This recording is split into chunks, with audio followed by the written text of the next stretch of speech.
the presentation. Our webinar will go from 3 until 4 p.m. And we'll end the presentation around 3:45 or 10 till the hour so that we have time for your questions. Everyone is muted so that we avoid background noise. So when we come to the Q&A portion, you can either pose your questions in the chat window or you can raise your hand and we will unmute you and allow you to present your question. Also note that this call is recorded. If anyone has any technical difficulties or trouble hearing, please type them into the chat window and Liz on the OSEHRA staff will be able to help you out. So let's move to today's presentation, Mobile Health at the VA, and I'd like to introduce our presenter. Dr. Wyatt Smith has an extensive background in health IT in the federal sector. His experience includes service on the Presidential Task Force to improve health care for our nation's veterans, the Health and Human Services Health IT Policy Board, several Department of Defense and Veterans Administration sharing initiatives, also assisting the Department of State with the design of their global EHR, consultative support to ONC, and implementation support for the Department of Defense's virtual lifetime electronic record. He has served as Deputy CIO for the Military Health System, and prior to that, as Executive and Commanding Officer for the Navy's Medical IT Command, where he implemented ALTA, the Military Health System's EMR. Dr. Smith is a board-certified internist and pathologist with specialty boards in hematology and oncology, and is the founder of Ablevets, the company which does extensive work with mobile applications. And so you can see we are in very good hands for this presentation. We're excited to be hearing from you, Dr. Smith, and really thank you for sharing your knowledge today. So with that, I will turn it over to you for today's presentation. Thank you. Thanks for the introduction, Chris, and hello, everybody. I wasn't sure of everybody's background that will be attending the presentation here, so I made the slide set and the content broad in its nature to try and cover a lot of the bases. So we'll just dive in from here. See if I can get the slides to change here. I actually work for 2 companies right now. I own Ablevets and also work for a company called Agilex that does a lot of work in this space. I'd like to wish everybody a happy St. Patrick's Day, and thanks for hanging in there and waiting this long to actually attend this presentation, and everybody drive safe today. Just a little background on Ablevets. We focus on mobile applications, hosting, software development, system integrations, program and change management. We're doing all these for the Department of Veterans Affairs currently, and if any of you are interested in partnering or discussing other opportunities, be happy to talk with you. You can get my contact information, I'm sure, from OSEHRA. So why mobility? And really, this is why mobility. Why mobility now? It's probably why mobility probably about 2 years ago. But it's an opportunity to really better serve the veterans, enhance mission systems, embrace innovation, and the VA is looking to really leverage COTS products in a sustainable way. It's interesting the progression from, over the decades of different focuses or foci on computers and information technology. You kind of wonder what's the next thing beyond mobile and internet, and actually we're probably going to hit a couple of those, and it might be, for instance, wearable devices and what to do with all that data. As far as healthcare goes, why is it that mobile? I'm going to try and go through a couple slides on why mobile might actually help healthcare. not just VA, but help us solve some problems in healthcare. Chronic disease spending comprises the majority of what we spend on healthcare. 80% of the chronic diseases could be reduced or eliminated with changes in behavior, and I'll just pick smoking or alcohol or lack of exercise, lots of different things that can really, if people attended to them and worked at them, could really improve their health and reduce chronic diseases. Another one is adhering just to prescription medications. Even when they get the disease or problem, a lot of people don't adhere to the treatment protocol. 41% of Americans, adults, are projected to be obese this year, and from a diabetes perspective, it usually follows weight. 35 million in 2015, and you can see it's just growing. So there's a growing problem then of healthcare issues, the number of illnesses, and a growing amount of dollars we spend on providing healthcare. So the question is, can we do it a better way? This is a bit of a dated slide, but it does show the trend in wearable devices. And as you know, Apple just came out with their health kit and research kit for wearable devices. So these lines actually may, in the future, actually be a steeper incline and a growing number. Well, what about mobile? If you think about trying to connect with patients, institutionalized care, in other words, inpatients, can only handle a small number of patients. Traditional telehealth with the big metal and issuing devices and connectivity can only hit, again, maybe a larger portion of the population, but still cannot reach the entire population. Outpatient care, again, it's facility-based and has its limitations.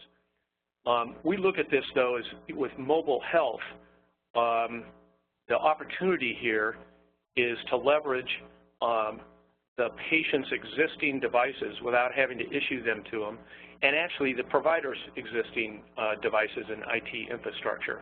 So it has the potential of engaging a huge number of people without having a facility visit.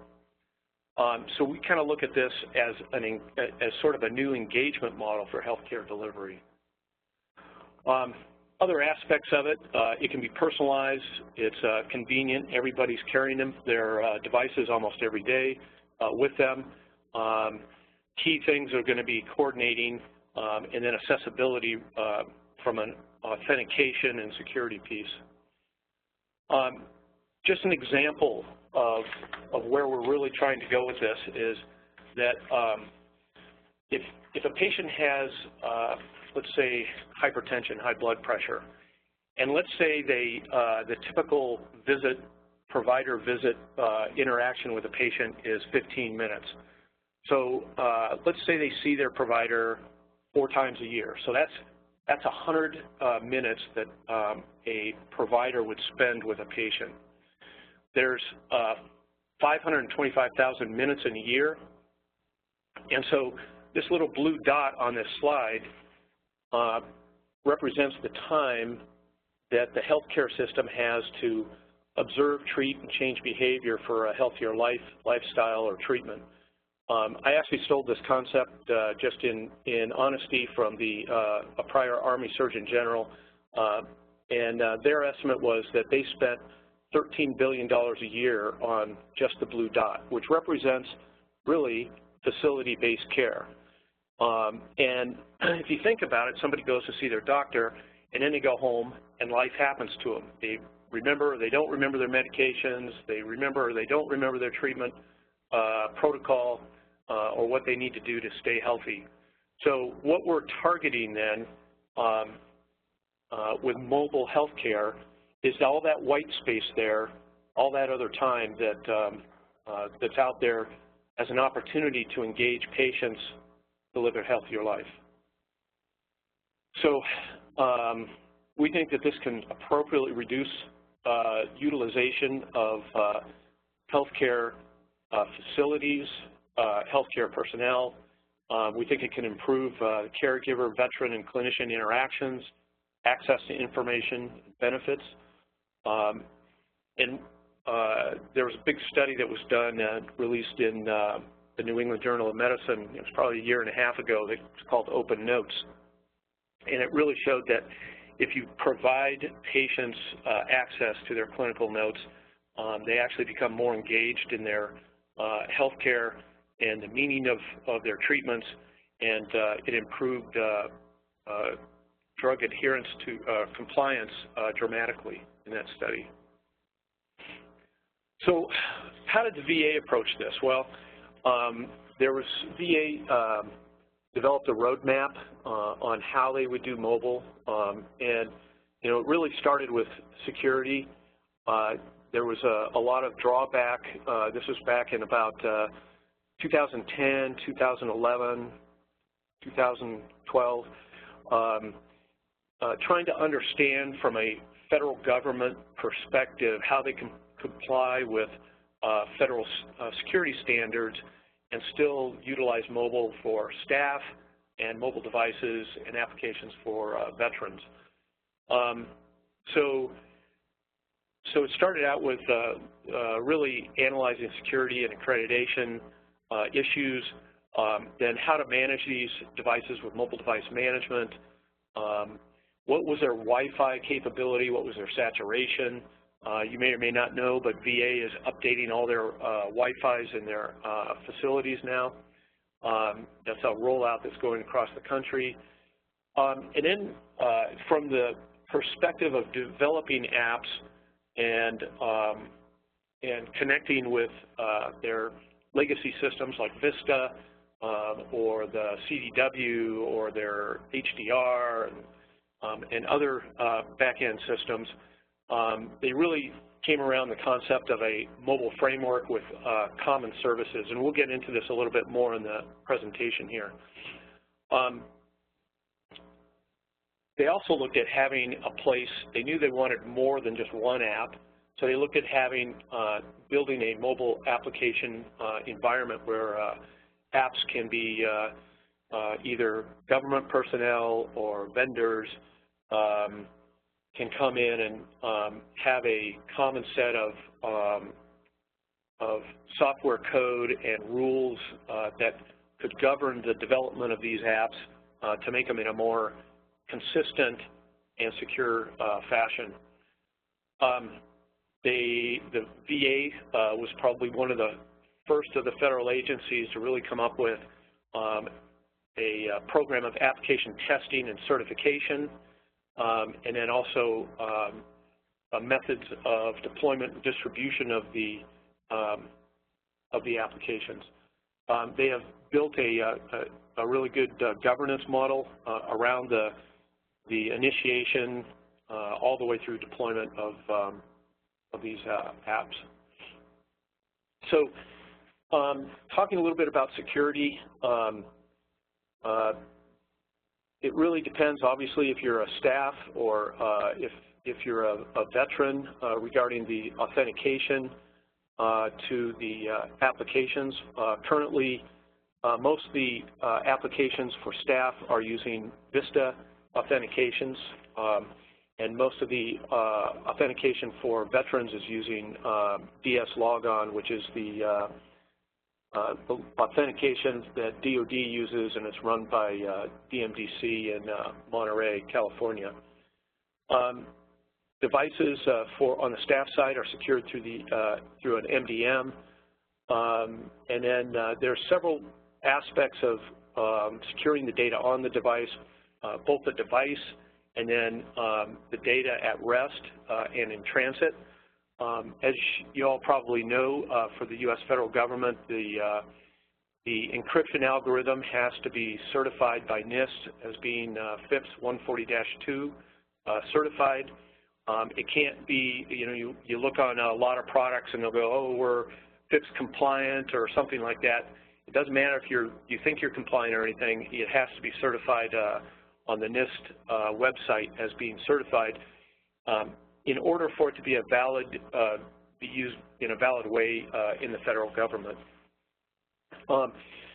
So it's interesting that just as an example, the Apple devices just in the last couple of years started getting their NIST certification for their encryption algorithms for their devices. And one of the conundrums that the federal agencies have is that when they upgrade to a new iOS operating system, if there's some details about it, but sometimes the FIPS recertification doesn't happen at the same time that they release the update, and so there may be a lag in a month or a couple of months to get that particular certification, and that's caused a bit of interesting discussion on the federal government side. At any rate, the data needs to be, if it's going to be on the device, it needs to be encrypted at rest. You have to have it encrypted in transit. There are other considerations too for the environments. We've taken the approach of air gapping both the staff sort of stack from the veteran stack, just as a security precaution, in that staff have access to multiple patients, whereas veterans only have access to one patient, and that's theirs. The other piece too is that sort of the growing pains over the years has been to figure out what the right testing is and documentation to achieve authority to operate for mobile applications and mobile devices. This next slide just has a list of several mobile device management vendors. This is not used, obviously, for veterans or customers. It's used on the staff side. Several things you need to consider when you're establishing or selecting mobile device management is each one of these has variance on their functional capabilities and the way they really approach the security and lockdown and configurations, how they upgrade the profiles, pieces about wiping the device or segmenting the device, and then there's a great difference in the way that the architecture of the infrastructure to support that. VA and I believe most of the federal agencies don't or will not use a SaaS model. They want an on-prem model for the mobile device management features.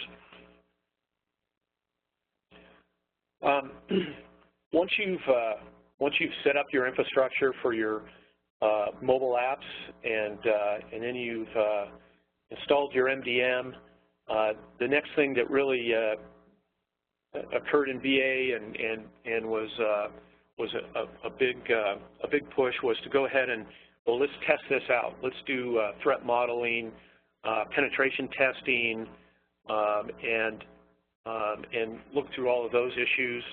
There were also, in setting this all up, there was issues obviously with ports and protocols and firewalls and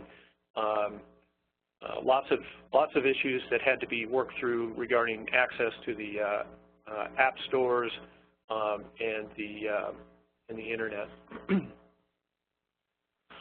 So on to the fun stuff, and that's really the development piece of it.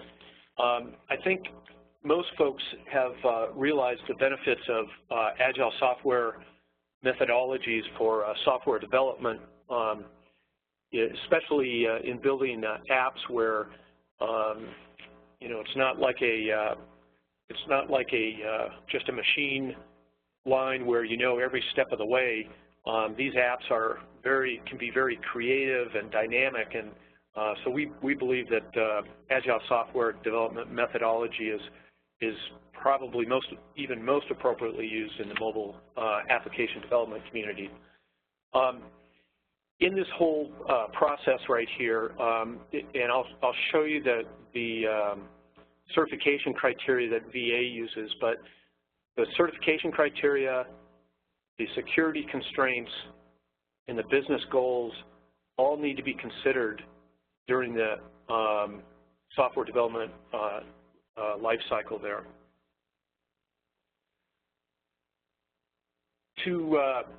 I spoke a little bit before about this like a mobile framework, and this slide right here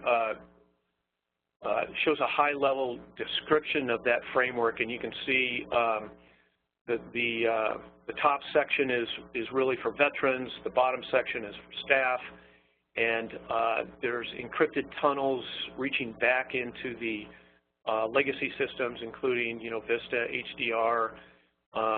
ADR is really the identity management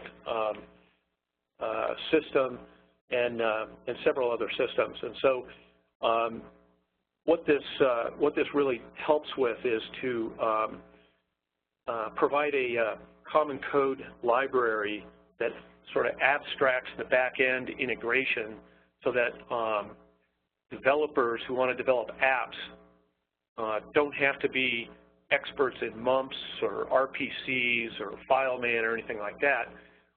They just need to build the apps in whatever code that they want to build it in, and they can reuse a bunch of the software that's already been built in the code library. And so VA's mobile application environment then actually helps with that. They have tools there for application lifecycle management tools. They've got app development guidelines, the source code repository, and several different environments that the apps progress into the development, the test, the integration, and then the actual production environments. We've been building the apps in native, HTML5, and then hybrids, and we'll go into the pros and cons of that just in a couple more slides here. Oh, the next slide. So in the next couple slides, I'm just going to hit several aspects of sort of the pros and cons of different development choices that you can make in developing apps. So, one question is, gosh, you developed it in native or web or hybrid or whatever. So a good thing about doing it in native is that you have full access to the device hardware. So if you build an Android or if you build in Android or Apple or whatever, then a lot of those device pieces like the hyperlinks to telephones or well, the whole health kit thing for Apple, then you have access to those tools to make your apps richer, fuller, and more full-featured. The problem with it is that you build it in native, and if you're building, say, to the veteran community, you're building then in iOS, Android, and Windows, and then in Android there are several flavors of that, but so there's a lot of different application baselines that your one app has to serve to. Now you can constrain this better if you're just building for the staff, because you can designate this app. The staff are only going to use Windows or only going to use Android, and we're going to build this one app for that, but not obviously for the patients. The other negative of building in native is that that you'd have to then, not for the staff, but for the veterans and the customers, you're going to have to post that to the commercial app store. And not that it's it's onerous or anything, but it's just another process that you have to go through to post it to meet their criteria and update it via their rules, as opposed to just the government rules. The other thing is as the operating software gets updated, then you have to stay on top of that for, again, for keeping up with the changes on that so that your app doesn't break. In building on web or HTML5, you can build it once and then you can have it serve it up on any of the devices. More seamless updates. It does require connectivity, obviously, for the user. So for offline access, that's where we've been kind of looking at that hybridized model where we use PhoneGap or something like that, which then helps a bit for offline access, as well as you don't get the full richness of accessing the device capabilities, but you do get some of it. And the other thing to consider with the web-based is the hosting costs of the infrastructure to serve that up. As far as the user interfaces go, we look at a responsive adaptive design. There's a huge number of form factors out there now, resolutions, and so in building this, we try and look at different segments to optimize the content depending on the sizes of the devices. And typically we have to go through and make a list of all the devices that have been tested on and that are compatible. Another big workload issue in building apps is 508 compliance. For those of you who don't know what that is, that's for assisted technology for disabled folks, and so that may be speech over, it may be changing the size of the letters or the size of the numbers. There's several types of assisted technology that need to actually be thought of ahead of time and built into the app development, because coming out on the other side, that's one of the certification programs that will be looked at least in the VA, in building these apps. Browser support, just need to define the browsers and combinations supported. Interestingly, we've run into problems where actually on the staff side of old computers and desktops and stuff and old device browsers that weren't supported when we go out with the new technology. But those things are all evolving, and the next thing is standard look and feel. These are like your input controls and things, and this gets back to the choice of really the backbone that your framework of your development of your apps, your choices that you make there. But again, VA is trying to standardize across on all these things so that obviously all their apps have the same look and feel, and that the controls and the branding is all standardized. So getting into then the back end of the mobile apps, depending on the application, you may need to connect with several back-end systems. They're not always easily accessible. That's where I think the mobile framework and the mobile application environment really helped VA along in standardizing that and essentially building it once and then reusing it with the common libraries and what have you.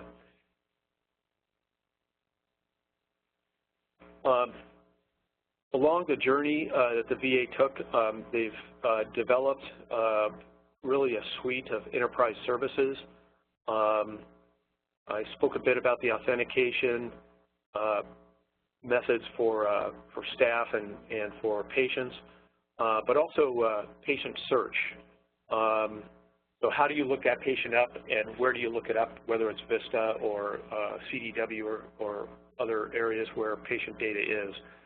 Patient correlation is a big one, and we actually use the ADR service a lot, and especially with the DS logon, we use their services to correlate with DoD data and VA data. Context management is a big one. If you're a staff or a veteran and you're flipping from one application to another one to maintain that, for instance, for a staff, so that you maintain that same patient going across the applications. User management, so session state, so in other words, if you're in the middle of using your app and you stop, you log out, when you log on, do you go right back to where you left off? Data storage standardization, that is especially so on the veteran side. If you think about all those wearable devices or the apps that are built where the veteran inputs data, where is it going to be stored? How is it going to be standardized?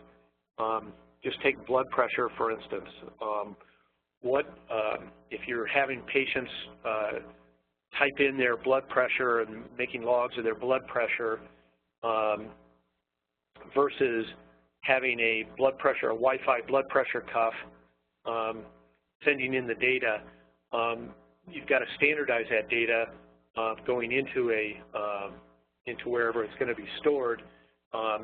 If you ever want to look at their blood pressure data holistically from all sources of data and then pull it back and maybe graph it for them. So these are just, these are just considerations as you're building your apps to think about. VA very much desires and has built in metrics into the app usage. Some are diving in even more into the actual, not did you open an app or did you not open an app or did you download an app or not download an app, but getting into the weeds of screen usage or different sections of the application that are being used and tracking that. Clinical data write back, that there's all sorts of rules around that need to be considered when writing back to, say, for instance, VistA. Other things that are typically brought out or needed is, for instance, first time someone uses the application, most of the VA apps, an end user license agreement pops up and they have to do the agreement on that. Some of them, there's staff usage disclaimers like this is the proper use for this application and you shouldn't use it for this, and then right of access agreements to so veterans understand what is happening with the data that they provide on these apps or receive on these apps. So as far as the app certification process, I think VA is probably the furthest ahead on this, and you can see there are numerous reviews that occur, and typically in the process, I showed you that process diagram. You do the building, the testing, the integration, and then before it goes to production, it gets put into an environment where it goes through independent verification and validation. And then there are several groups in VA that do different testing on the apps. And then there's a whole process for tracking what works and what doesn't work. And then there's obviously a remediation phase if any of those findings are of a severity of note. From a security standpoint, the Fortify for the applications, Fortify is a software package that's used to scan the apps, but there's also all the framework and the middleware is all continually tested. Penetration testing goes on regularly, and so if the app has any vulnerabilities, obviously those need to be remediated before going to production. Around this time, or in the pre-production phase, performance testing is also done, and then the software can move on to the production phase. A little bit about managing the apps. I mean, the good news about apps that's, I think, really a game changer from the traditional software development life cycle of 5 or 10 years ago is really just the distribution method of these apps.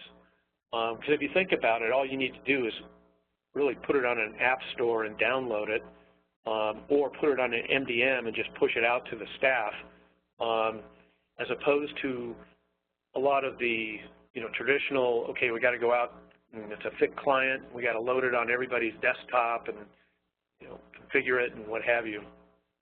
So I think this is a huge advantage. I think that apps have brought the the enterprise. We talked a little bit about the commercial app stores. Most MDMs have an app catalog or an app library area where the enterprise can put their apps on there, and then it can either be pushed or taken off of the staff device that's registered with the MDM, which is a nice way to maintain the versioning of the apps and make sure that everybody's up to date with the latest version. VA has taken a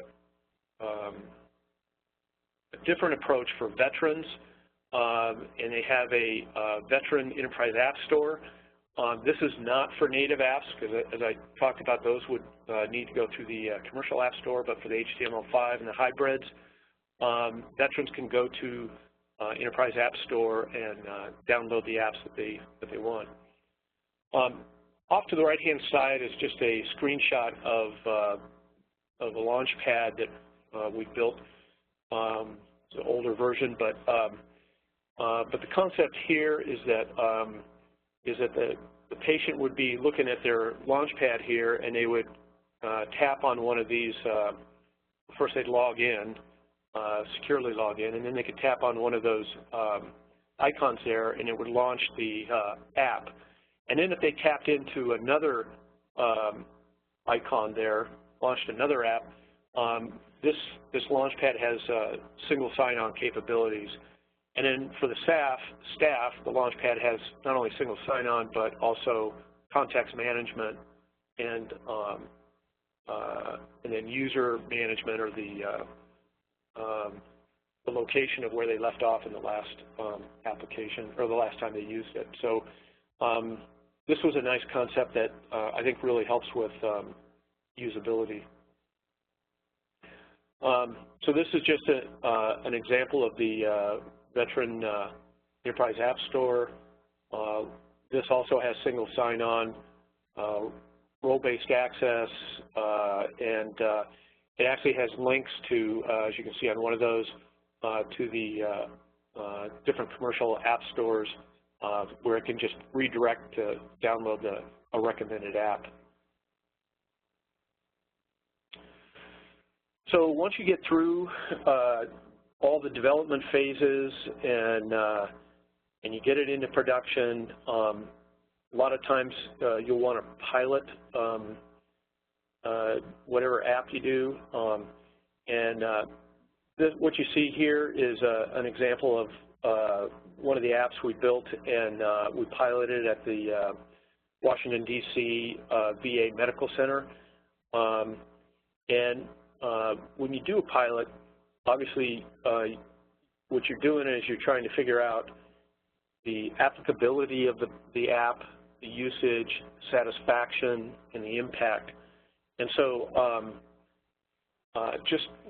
what we did was we helped the VA help them execute pilot metrics, and so we did it both from an IT performance, security, and usage piece of it, but then also we did surveys for usability and satisfaction. And so on this slide here, this is the actual data that we got back from the surveys from physicians regarding the impact on healthcare delivery. And you can see the questions off to the left-hand side. You know, your productivity, ability to share information with the patient, ability to communicate with the patient, ability to deliver healthcare. And on all of these, it was an overwhelming either large positive impact or moderate positive impact. You can see in the middle area there was one area where it was somewhat dissatisfied. There was a few people that were somewhat dissatisfied, but the text reviews of those people who did that, who put that poor rating in there, were that it was around the fact that they wanted more data. Any rate, so overall the impact on healthcare delivery was great. So these are only 20 of the apps that VA has made. I believe they have about 75 total in the pipeline right now. But you can see they've standardized their icons, their iconology, and just like they're standardizing the look and feel of their apps through that certification process and the branding. But I think they're very much on their way to being the foremost in healthcare delivery here, with reaching out to the veterans and improving their health. And for me. All right. Thank you very much. And it's great that we have a lot of time for questions. You might want to go back one slide. Keep people on the topic here of the mobile apps. So it's time, if anyone has questions, feel free to either raise your hand or submit it into the chat window. And let's see what we've got.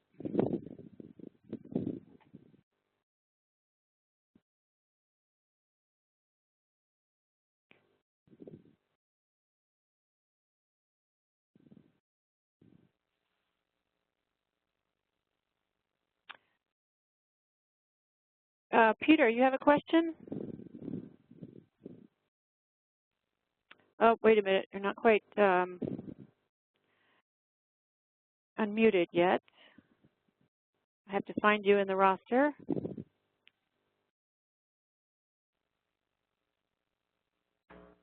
Okay, go ahead.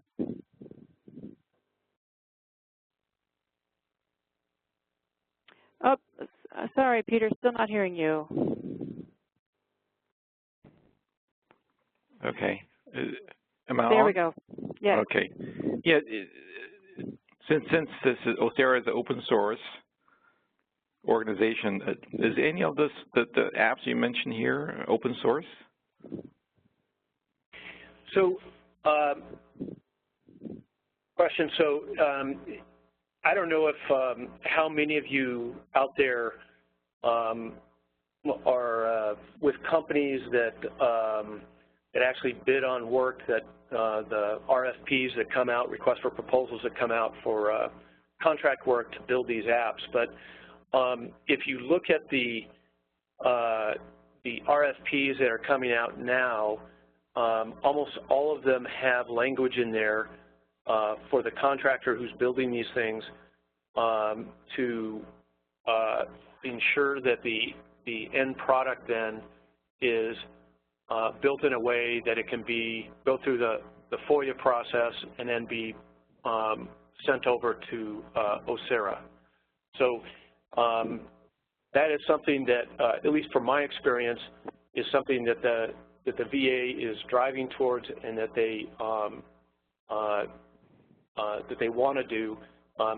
As far as the actions of actually doing it or not, Chris is probably better to speak about that. Terrific, great question. Thank you. And I'm going to move on. We have a couple of more questions. So let's see. Liz, can you unmute? Dwayne has a question. Go ahead, Dwayne. Hello? Yes. Mine was just that, can we get a copy of the slides? Yes, we will have an archive of this presentation. It will be on the webinar portion of the OSEHRA website. That will be posted in probably 2 or 3 days. So yes, you can access that archive. Good question. All right. I may not pronounce your name correctly, but Prodik Sandel has a question. Go ahead.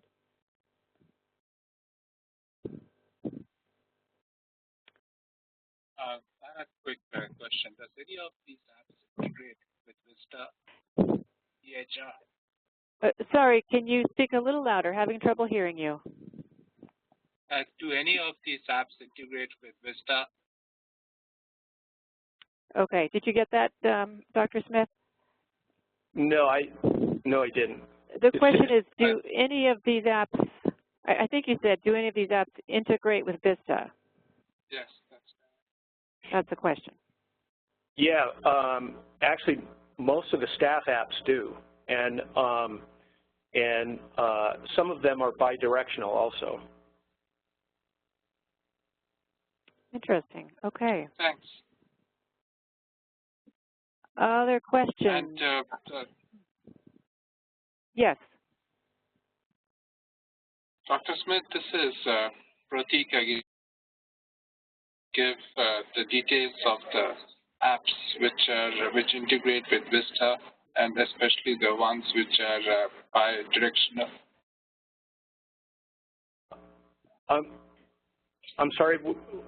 Yeah, the question is, how can attendees get access to learn which of those apps are integrated with VistA and which are bidirectional? I think that would be something that you'd have to ask the VA on. Like I said, there's almost 75 apps that I think are on the pipeline for VA, and they're being built by various vendors, companies, or the government. And so, for me I don't have access to all those apps or to know exactly what they are. I do know that we've built some that actually write a note back to VistA. We built multiple ones that, access the VistA data, unidirectionally. But to get that complete list, I think you need to go to the VA for that. Okay. All right. Eugene, do you have a question?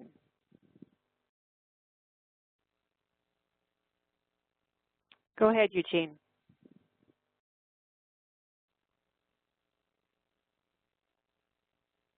Hello? Can't hear you.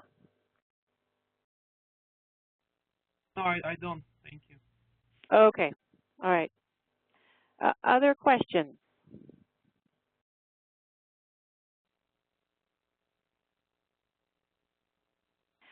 I see one here about the possibility of attaching your slides to this presentation. Liz, that may be a question for you. Do you know if that's possible for us to do? I think we covered that earlier, saying where this presentation and the slides can be found on the OSEHRA website.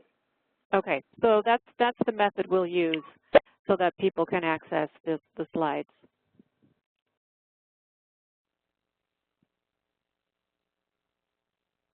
Other questions? So this is Wyatt. I just wanted to say that, throw in a little commercial here, that everything talked about here is my my impression and my experience, and I don't represent the government, so and that's where, like I said, if you want to get more information, probably the best thing to do, you talk to the mobile application folks in the VA, especially if you want some of the apps or something like that. They're the ones that control it. They're the ones that understand it all, and those are essentially the rules that they play by. So. I think we've got a couple more questions too. One is, what is the API used to access VistA? Well, currently the software that's used to access VistA on the mobile framework is MEDOS, Medical Domain Web Services. But I believe that VA is going to be moving away from that.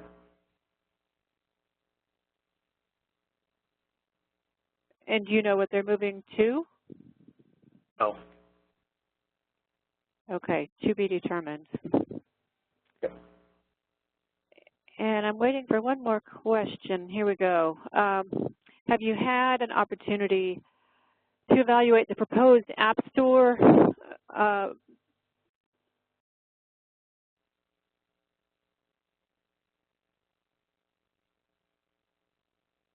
Still there, Chris? Whoops. Yes. So have you had an opportunity to evaluate the proposed App Store being designed by HSPC, the Health Services Platform Consortium, for Fire-based apps? Have not. Be very interesting to look into that, though. Okay. Can you speak to the role of using the VA App Store, the VA app and Launchpad at the facility level implementation?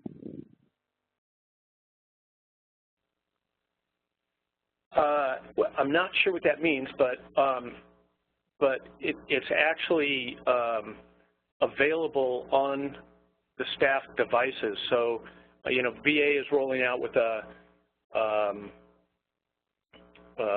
you know, deploying lots of devices now at each one of the facilities. And on the staff side, there's a staff Launchpad that could be loaded on the device or is being loaded on the device. And so if that's what you mean at the facility level, yes. Okay. Here's another one. What percentage of apps are native versus HTML5? Okay, I'm going to take a guess on this one. At first, let me just say, historically, the apps were being built in native, but the trend, because of the sort of the points that I made before on keeping up with all the versioning and what have you, I would say probably 3/4 are being done in HTML, and then with potentially some modification with PhoneGap or whatever to make it to hybridize it. And it's really that is one of the things that when you go into making an app, you really need to figure out what the business and the use case is for it, and what makes the most sense, and you know who the end user is, and all those things, because that should really drive you know, your choice of, you know, web or web versus native. Here's another question. If the VA changes the way to access VistA, what is the plan to migrate the existing apps? Well, hopefully, if the access method is changed, because the REST services are abstracted out away, you know, there's a abstraction of the REST services, most of these are REST or web services, then changing out the back end won't have much, if any, effect as long as the data on the back end is the same. That sort of middle layer, the Meadows services, you shouldn't have to go back and rebuild all the apps. So. Okay. How many apps are built for clinicians? I would say on the staff side, the majority of the apps in VA are built for clinicians, and that's physicians, nurses, and healthcare staff. And then obviously there's a whole other piece of it that's the veteran side. There are some VBA apps. There's some homeless apps, and I think I even recall that there's a National Cemetery app now too, where you can find a grave site. Okay. It looks like we've got time for about one more question. Sherry has a question, and she's not. It doesn't look like she's calling in, so I'll try to interpret this question the best of my ability. Can you repeat the detail of using PhoneGap for offline access, meaning not connected to the web or to the legacy system? Yeah, no, so one strategy that you can use is you build an HTML5 app, and then PhoneGap is and I'm not a developer, but it's a product that you can use to hybridize that app to make that app more feature complete from on a particular device like a iOS or an Android or a Windows, and so in doing so, it can help you get to that offline so that it works just natively on the device, even though it's not a native application, and therefore you don't have to have a constant connection to use it. So that was my only point in using the PhoneGap and then helping with the offline use of it. Mm-hmm. All right. Well, I think we got through all of the questions. Excellent questions, really nice variety there. And so I want to thank you, Dr. Smith, for sharing your knowledge with us. This is really interesting, and there's a lot here, a lot of complexity I see in developing apps. Like I say, within a couple days, you can access the archive of this presentation on the OSEHRA Innovation Series webpage. And Dr. Smith, if you don't mind moving to the last slide, I just want to remind people that this is part of a monthly series. And so next month on April 21st, I do hope that you will all join us for the presentation on pop health. As you may or may not know, OSEHRA is not only about VistA, but we're also host to the community working on pop health, which is a tool developed at ONC for meaningful use reporting. We're now hosting this tool and the community, and next month, Dr. James Bush from Wyoming will showcase how the tool, or how they're using the tool in Wyoming for population health analytics and specifically for tracking trends and performance across providers. So visit the OSEHRA website to register for this webinar. As you know, it is free, and we are lining up webinars for additional months this year as well. Thank you very much, everyone, for joining us. I hope you enjoyed it, and thank you very much, Dr. Smith, and we'll look forward to being with everyone again in a month. Have a nice afternoon. St. Patty's Day.